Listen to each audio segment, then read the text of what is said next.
Iyon, nung nakaraang biyernes nga ay maaga akong nagising. Mga alas 8, abay maaga na sa akin iyon pagkagarni maginaw. Wala nang mumog-mumog, diretso na sa kusina. Isa-set up ko lang aring aking minis ang kalan at aring aking gagamitin. Tapos ilalabas ko na yung aking tinatagong balataw o yung munggo. Maglalagay lang ako diyan ng mga 495 piraso. Sabay ilalagyan ko lang ng tubig at isasalang na natin din sa kalan. Tatakpan at ating pabubulakin iyan.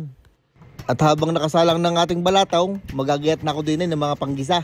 5 pirasong bawang at kapirasong luya, ginahit ko lang ng pinong-pino. Meron din na rin kalahating sibuyas na pula. At saka isang buong medyo malaking kamatis. Lalagyan ko din na rin ng kasim ng baboy, ginahit ko lang ng maliliit. At iyan, nakumpleto na natin. Meron pang hipon, tapos arin 2 galunggong ipiprito ko.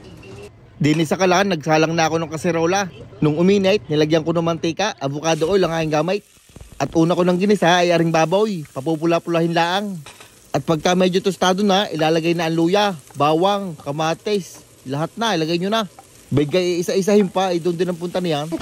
Gigisahin lang natin aray, nang siguro pag ikay nakakanta ng isang happy birthday, ay pwede na. Para mas madali hanggang maging garne ang itsura. Pagkatapos, ilalagay na natin yung ating pinakukulo ang balatong. At dadagdagan pa natin ng tubig, mga gayang kadamay. Ilalagyan ko lang rin ng kalahating nor chicken. Meron din na rin mga 500 at 69 pamintang durug-durog. Sakto yun, binilang ko kagabi. Lalagyan din natin ng kaunting patak na rin patis. Hahaluin lang na isa, sabay atin ng tatakpan. At din naman sa kabilang ibayaw, nagsalang ako ng kawali at ating ipiprito aring galunggong. At pagkalipas ng kaunting minuto, aray, luto na ang balatong.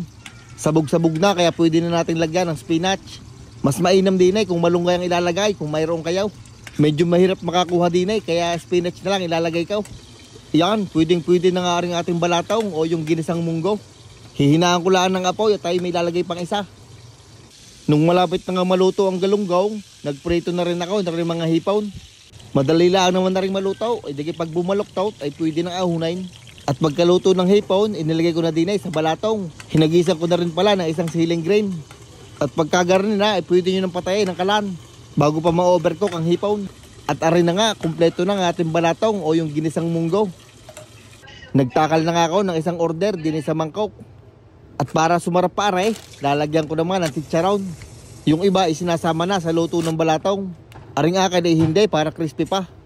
At iyan, dumating na nga rin ang pritong galunggong. Ay siya ay paano? Kain na. Saktong-sakto nga rin balatong nung biyernes. Bayga nga pag biyernes ay balatong o ginisang munggo ang pinapares. Ano kong paliwanag daw? I-comment nyo na lang para tayo maliwanagan. Ay siya ayaw, ay paano? Kakain na muna kami. Kain na rin ho kayo.